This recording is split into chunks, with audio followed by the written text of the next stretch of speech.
basically the better bike of the two. Shane's not here, so I'm just throwing a couple of cheap shots. It's pretty clear. I would still do a video anyway to entertain it. Hey guys, welcome to vlog 7. We're here with Shane. We've got his lowrider, my lowrider here, doing a little comparison video. We're going to go over what this has, what that one has, what this one doesn't have, and everything in between. We're lucky enough to be friends with Shane. Shane is a master Harley tech. He's been in the industry for many years. He lives and breathes it. He loves it. I appreciate you coming around, Shane. He not only gets involved in bikes, he rides them as hard as he works on them. So he gets to test out what he builds, what he does. It's not like he just sits there and lets other people come back with the data. He gets his own data, rides his bike quite hard. We get pretty competitive. And yeah, he's a good person to know. And if you ever needed a fact checker on anything Harley related, Shane's your guy. Don't worry about Google. He'll make sure everything you need to know is certified. So we'll get stuck into some stuff here and we'll go over everything you need to know if you are looking to buy one, to modifications, to suspension, handling, obviously our personal preferences. I think you'll be surprised what I have to think and maybe some of the other boys, but yeah, we will get to that as it comes. So we have the Dyna Lowrider S and we have the Softail Lowrider S. This only came out in a 110 platform. The Softail did come out in a 114 and then now they actually are a 117, which, you know, it's really much and muchness really. But let's get stuck into some of the engine stuff and I'll actually pass it over to Shane because he's going to really be able to break it down in a more technical sort of way so you can really make sure you make the right choice for yourself. So Shane, what are some of the things that you think are the big differences between the twin cam and the M8? The M8 now has a 4-valve head, oil cooler, a little bit more advanced electronic control with the tuning, specifically the timing. That allows the factory to run more compression, slightly bigger throttle body. Obviously that's the motor. Chassis wise, Dyna's got the iconic twin shocks. Everyone loves it, I love it. Kind of wish Harley did that on the new ones, but they had a vision. And personally, I know this is going to be very controversial. I actually like the cleaner back end. It's actually grown on me. Yeah. I think while this is iconic and this has been out for a while, that's just me. I think it looks cleaner, nicer. Sometimes these can look very like they're just hanging out there in the wind. They're not very tucked in. They're kind of very sit out. I mean, you know, it's really getting into obviously personal preference, but that's actually something I probably like more, to be honest. And obviously the way the motor, as Shane said, is mounted is a lot more ideal than the twin cam platform. The solid mounted motor definitely tightened up the whole chassis. Yeah, you don't get that Dyna shake anymore. Don't have to worry about your Dyna engine mounts anymore. Yeah. But yeah, Harley, I guess, wanted to keep the iconic side profile of the Lowrider S, gauges on the tank, both bikes. James got the full fender. I feel like they all look, we all agree, they all look better with a full fender. Unless you're wheeling it and you can scrape the tail light off. Well, that's different, but... It's nice that the new low S's have the upside down front end as well. Yeah. That's a big change. Yeah. Yeah. Yeah, it gives it that sporty kind of, you know, performance-focused look. And would you say comparing that to the standard lowrider Dyna platform is a better off the shelf? Honestly, off the shelf, like straight rolling out the box, the way the front ends feel is similar. You've got the Legends cartridges. I know how yours rides. Mine was a little bit plusher directly compared to that.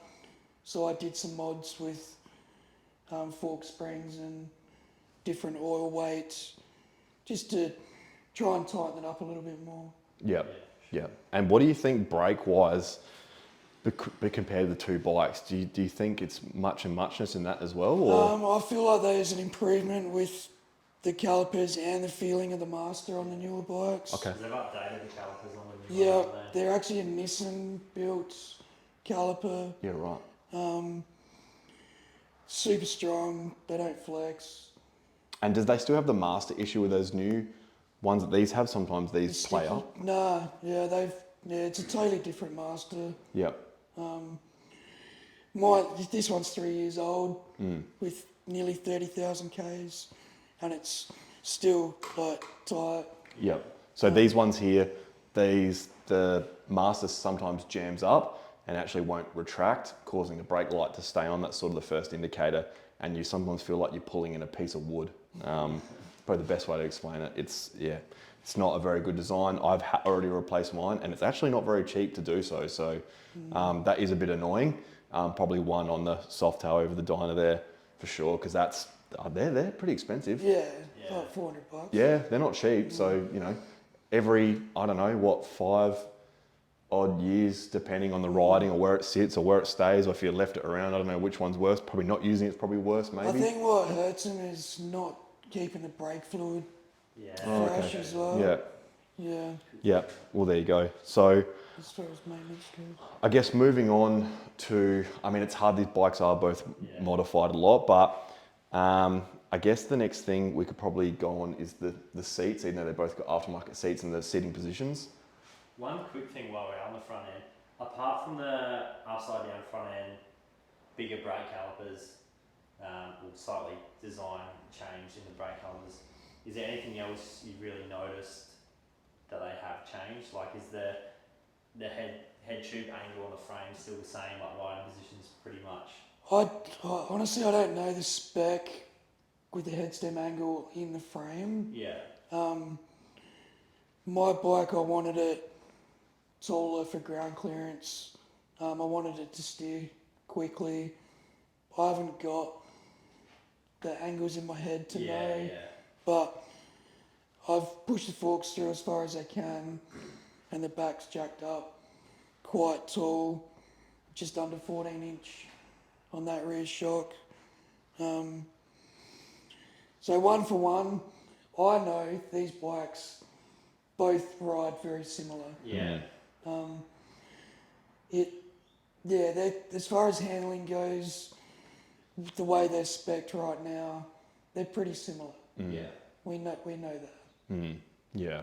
So seat in the pants, sort of riding it, they're pretty much very. I think what Harley have done with the Softail engine, with the balancers and the rigid mount in the way the engine's tied to the frame, it has made the bike a lot more planted. Yeah. So as far as what's it going to do over a bump mid-turn, the Dyna's going to flex a little bit. And what I found as well is, now you can tell me otherwise, these can actually feel sometimes not as fast, but because they are a lot more refined, they're actually a lot faster when when they're modified. Like let's say just so you have a modified Dyna that is quite fruity, and you have a fruity M8. That one sometimes this might feel a bit like it's going a bit faster, but really because it's so much refined and more smoother, that doesn't always have a good indication of how quick they are. And the weight's lower in the bike. Yeah, it looks like just from sitting here, do you sit more in the bike in the Softail? Yeah, back to just to touch on the seating position, the reach between the seat back and the pivot of the frame, the Dyna is a little bit shorter. Yeah, right. Which is, I think, what James wanted to touch on. With a straight riser and an off-the-shelf seat, it is even slightly closer than mine with a pullback rise with an off-the-shelf seat. Yeah. I knew that running a tape over it. Yeah, right. So I'm trying to chase like at the rider's triangle that was the iconic Dyna feeling. Yeah. And that's why primarily I went for a pullback riser. I've kept stock bars because I do have a bit more pullback, a bit more sweep. They look good. Yeah, I actually didn't realise they still were stock. Yeah, the stock bars, the boys Artini's gloss painted them for me, Yeah, and a sick. bunch of other stuff we can go over. But So what he's saying is the risers here have a bit of a kickback, so it brings the bars further back towards you. As he's saying, the seat is further back, so causing it harder. So basically what we have talked about this bike is when you have the risers, you do feel like you're leaning over a bit. So if we swap those risers over on this bike, you would be leaning real far forwards, and it's not really ideal. And over a short period of time even, you'd start being quite uncomfortable. Ideally, me and Shane have spoken about this, on both bikes, you'd probably want the seat to be About an inch forwards would just be absolutely elite. And that, Lepera have done a new seat, relatively new. yeah, right. It's called a up front kickback, I think it is, kickback up front. Yeah, right. So it's exactly that. It's about that 1.5 inches, 2 inches. There you go. Yeah. I didn't know that. It's just another $800. Yeah, just another. More money to spend. Yeah. Yep. And I guess we'll cruise on to our next couple things. All right, so we'll touch on the wheels, the differences, and we'll just add in the rear suspension. Shane, your thoughts on the rear ends and suspension on two bikes? For me, like we said earlier, I was always drawn to the Dyna with the iconic twin shock look. The main difference with the M8, shocks under the seat, can't see it. The way they've set up the swing arm in the frame, it's a lot tighter. There's not that side to side flex anymore. Yeah. So I feel like that's an improvement. Yeah. You can argue the point, is there some weight savings? I think that's negligible. As far as working on the bikes, it's really easy to take this whole rear off. It's literally 4 bolts, 2 each side, the seat, a couple of plugs, the whole back end's off. Yeah. But you can't So- take the actual whole No, so the rear end fender, off the Dyna because they're part of the frame. yeah, the fender rails are literally a part of the frame. So Harley have, sort of streamlined that a little bit. That design was actually introduced on the 06, 7, 8 Softails Yeah. back in the day. Apart from that, So Yeah. they obviously both come out with mag wheels. It looks to me the wheel sizes are a little bit different. So what the Dynas have a 19 front, same as Softails, and then the Dynas are a 17 rear, yeah, but they've actually gone down to a 16 rear. yeah, I'm not sure why Oh, Harley Softail. did that. Yeah. Um, And they're a little bit wider, aren't they? 180 on the back. It's of a those. 180 Yeah. cross section versus the 160 on the Dyna. It's got the slightly wider guard. But yeah, I don't know the reason for Yeah. the change there. I like the wheels on the new one. I Yeah. like the design. I think they of the look wheels, yeah. I think they look nice. I do wish it was a 17, like a 17 by 4.5 or 5. Yeah. Yeah. Because then you've got so many more tyre options. Yeah. You could throw a superbike tyre on it. Yeah. And then, you've got, the ease of selection of tyres, but that tyre size is common on the touring bikes. Yeah. Yeah, right. So whether Trying to all bring it into the one. forethought was, to streamline that. And I'll throw some shade on my own bike for a second because it's something I probably should have spoken about on another video. These swing arms have a bush on one side that sometimes flog out, and it is a big issue even when things are all going well. It can make the whole rear end. I've actually seen it on Dakota's bike when we were going for a ride to my Ponga on my road bike. It literally pivots the whole bike and gets it extremely unsettled. So there is a couple ways you can check it, but they always do have a little bit of slop in them. So you probably want to get someone who knows what they're looking at because it's really hard to work out how much slop is okay. You kind of grab the back wheel and give it a bit of a move, but it's not very technical, but that's something that the new lowrider has over this, unfortunately. And that is, it's not a very good job. It's a pretty shitty job. I guess they have thought about some stuff and they made the new one some issues that they just pretend like weren't there, and they obviously fix them, because that's, you know, it's definitely a big flaw in the Dyna. It's funny though, they totally changed the design, but then on the line in the factory, there's a slight tolerance for the right side bearing. Okay. So some bikes, if you take the shock out, the swing arm feels tight. Yeah, right. So we worked that out. Yeah. You know, once we started seeing some variances in handling on the stock bikes. Yeah. This one was affected.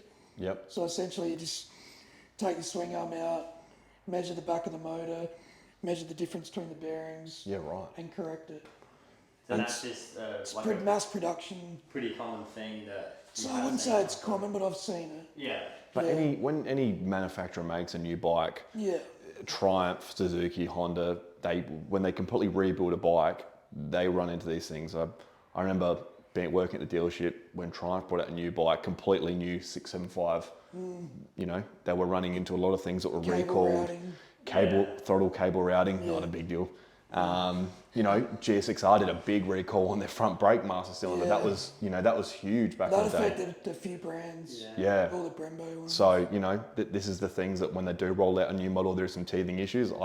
I feel like by now they would have poked their head up well and truly. And obviously every bike has, you know, things that do prematurely fail, especially when you modify them. But in part 2 of the breakdown video, we'll definitely go over some stuff on the new one, which we've already done on this. And yeah, we'll go over all that stuff and make sure you know which one you want to get. Getting down to the saucy part of this video, the motors on either of these bikes is probably something you guys are very interested in. Starting with you, James. Where are we at, mate? What's been done?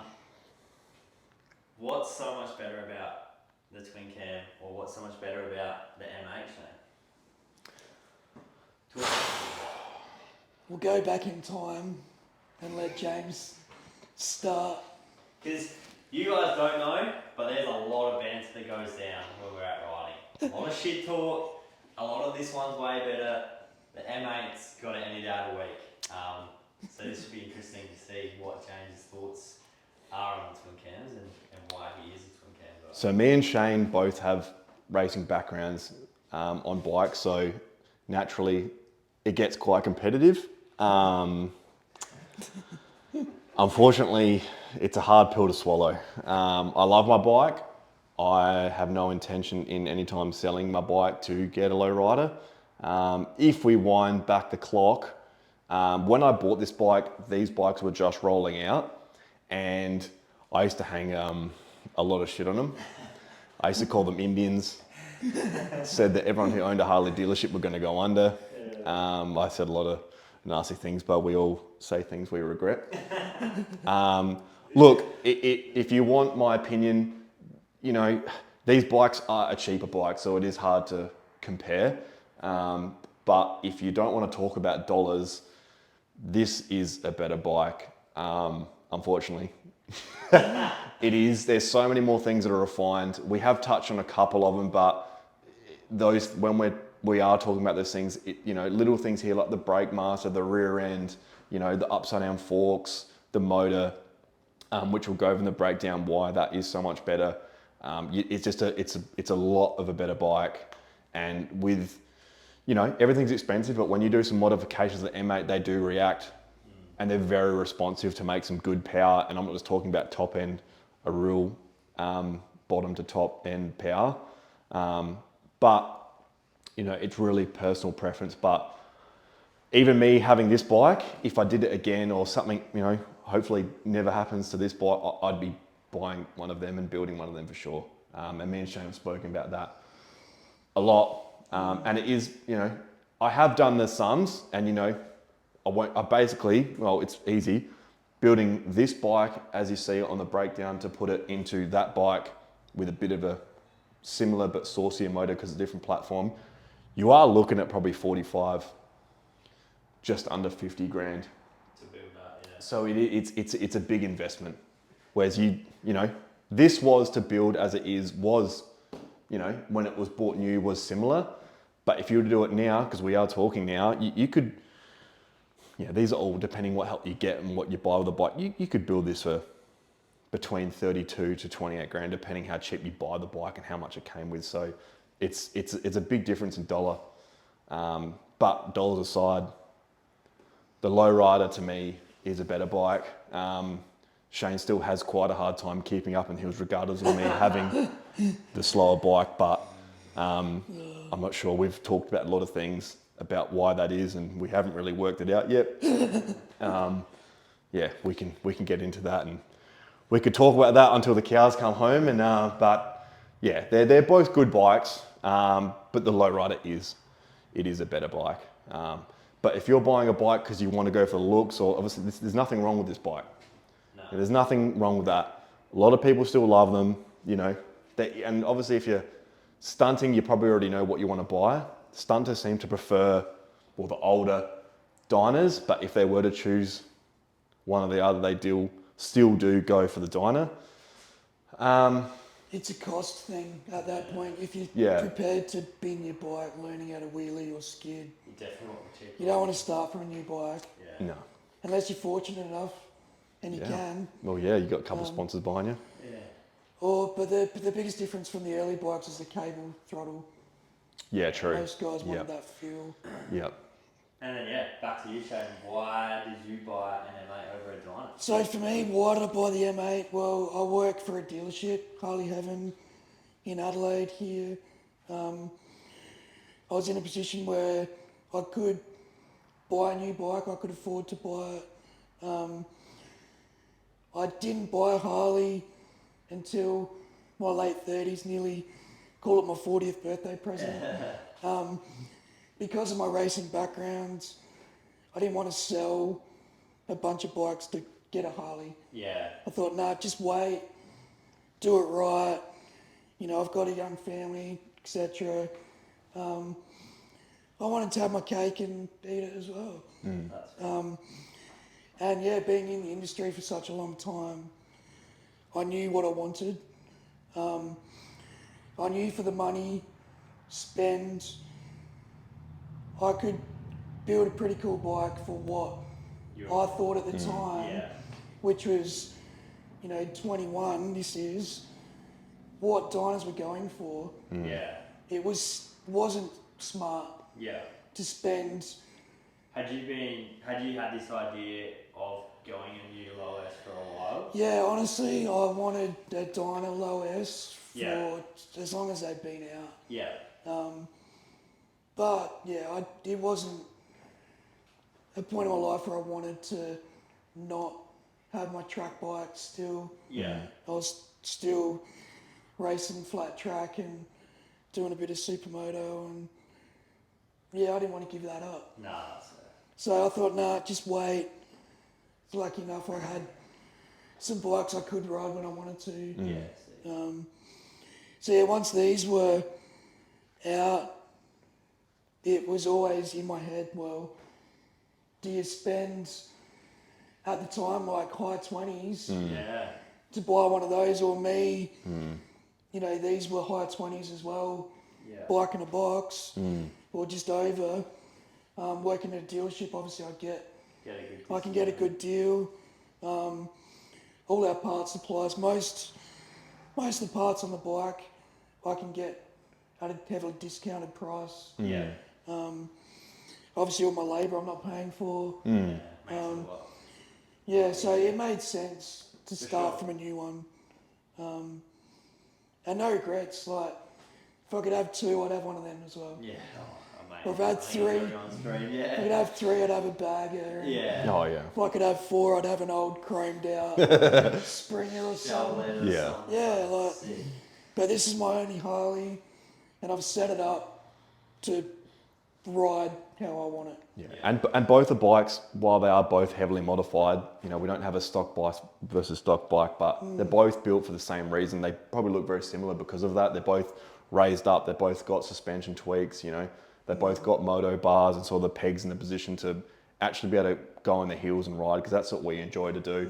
I know that's not for everyone, but that's why we built these bikes. So it is, I guess, a good comparison if you're looking at the club style sort of look, because you got your new club style Softail, And then you've got your Dyna, club style, OG.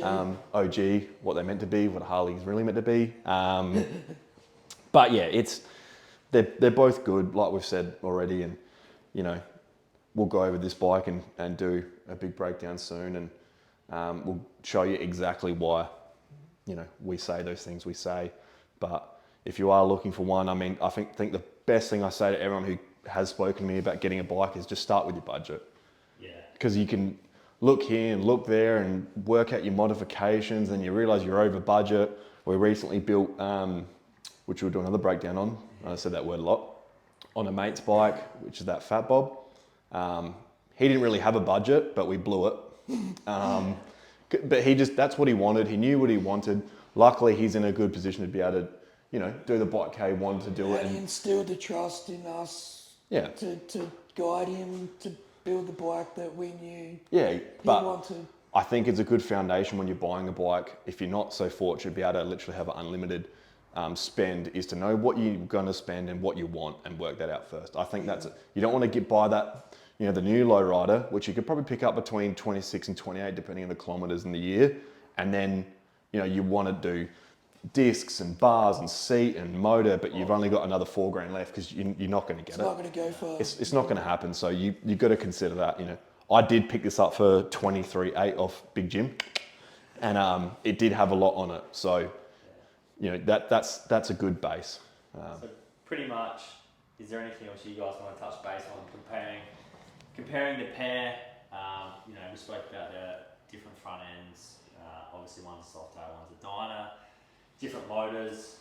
Is there anything else that you guys, as a comparison and comparing the pair, that you guys really think that is worth mentioning or touching base on? I'll probably throw it at Shane. Shane, I know a couple of things, but obviously you know more. What are some of the things that they brought over that actually are the same? Because the gearboxes are the same.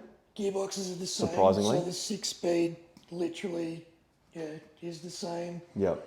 Primary's the same. Yep. The crank design is the same. Yep. Softail's got the balances. Yeah. Dyna doesn't. So Dyna's got that. A lot more vibration. A lot more vibration at idle, especially. That necessitated the need for the rubber mounts. Yeah. Or the isolators. So with the Softail, there's actually 2 counterbalances. Yep. A lot of people, myself included, when I first rode one stock, it's just so smooth. Yeah. It's like, oh, what have they done? Like, they've ruined the character. But once we started, you know, seeing some of the performance mods coming for them, different camshafts. And APE obviously brought through some good products. Yeah, there's a lot of cool stuff that they're stocking and also doing R&D on. A camshaft and a good pipe and a good breather gets you at a power level that's enough. Yeah, for sure. It's the sort of power level that we had to build the complete engine. Yeah.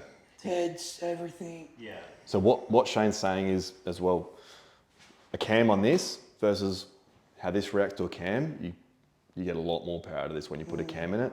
Obviously, we can go into surrounding modifications that Shane recommends. Some people just slap them in and don't do the surrounding modifications that Shane's found have popped their head up once you do those things are in that you should do. There's probably less things you have to do when you do this, but the M8 react a lot better to a cam. They have a bit more compression to accept a bigger lift of a cam to... And the duration as well. Yeah, they do enjoy a cam a bit more. This needs a set of pistons with a cam to make that cam work properly, which we've done, to try and replicate sort of a bit more power and make the cam and the compression a bit more aligned, I'll say. So this, when I first got it, from day one, I did the risers, the seat, blacked out the wheels and stuff, a few other little detail things. But yeah, got a new cam. Yeah. Did away with the plastic intake manifold. Believe it or not, it's plastic. Yeah. So that went in the bin. It's got a nice cast intake on it. Set of injectors. So the stock injectors, like James was starting to touch on, they run out of duty cycle once you get close to that 120 horse, 130 foot-pound of torque sort of mark. Yeah. That's what we like to put the injector in that's going to do the work for that potential peak power. You want the injector not tapped out. Yeah. For sure. But yeah, this combo as a cam, pipe, intake, injectors, manifold is a solid mid 120s horse. Yeah, which is plenty. Like, That's a lot of. yeah, this a lot of one, bike. yeah, this one did nearly 140 foot-pound as well Right. as a cam package. So compare that to the old twin cam. What did we find when we first did the cams in yours? Was I bottom like 105 horse, And 120 something 124 something. foot-pound. So But- the difference, that was a good upgrade, wasn't it? But I guess You the were other happy thing, with that until I got this, yeah. and then you weren't happy. But the thing as well is we throw a lot of numbers around, and Yeah, this was originally, which we're going to, was a 114 with, you know, Shane's The cam cam, package and the inlet manifold and stuff like that. And this was as it is now. And even though the numbers weren't close, I will add, when you're riding them and you're actually next to each other, the difference isn't as much as you think it is. It really does come down to who got the whole shot and who got Yeah. the tyre gripped. Whoever spins loses. It was quite tight. the bikes are pretty close. Once, for some reason, if you're in fourth gear, fifth gear, the M8 will walk Yeah. away if you, for some reason, were doing that. If that closed course was long enough. Yeah, Yeah, of course. So thanks, Yeah. Shane, for elaborating. And yeah, but besides that, you know, even this making the lower numbers, it surprisingly did keep up quite well. But like I said, once you start revving out and going to other gears and you're holding high RPM, the M8, when it was the 114 platform, did pull away. Yeah. But you know, even then, we're only talking, you know, just pulling off from the back wheel separating my front yeah. wheel. It was So like it was like a bike length, a gear change. Yeah. It wasn't like it just went bang, walked away. nah, it's not like it's like now. Just Well, guys, that pretty much concludes this comparison video. We could talk about each bike and the comparison and what's better, what's not for hours on end. So we're just basically trying to wrap it up in, you know, a 30-minute video for you roughly, and talk about kind of the main things. But if there's anything that you want a little bit more detail on, comparing the two, please drop a comment. We're more than happy to get back to you. Shane is a very knowledgeable man, so if we don't have the answer, he probably will. So if there's anything that you guys do want to know, drop a comment, let us know, and we'll be sure to get back to you as quick as we can. But thanks heaps for coming on, Shane. We appreciate it. It's been an absolute pleasure having you on here and running through your bike. So we have seen the full breakdown on James's lowrider. Now stay tuned, because now there's going to be a full breakdown on Shane's absolutely insanely fruity M8. So yeah, stay tuned. Thanks for watching, and be sure to click the like button and subscribe, because that helps us out a lot. And the more we can get, the more time we can take away from our personal jobs and put into this. So yeah, thanks for watching. thanks, guys.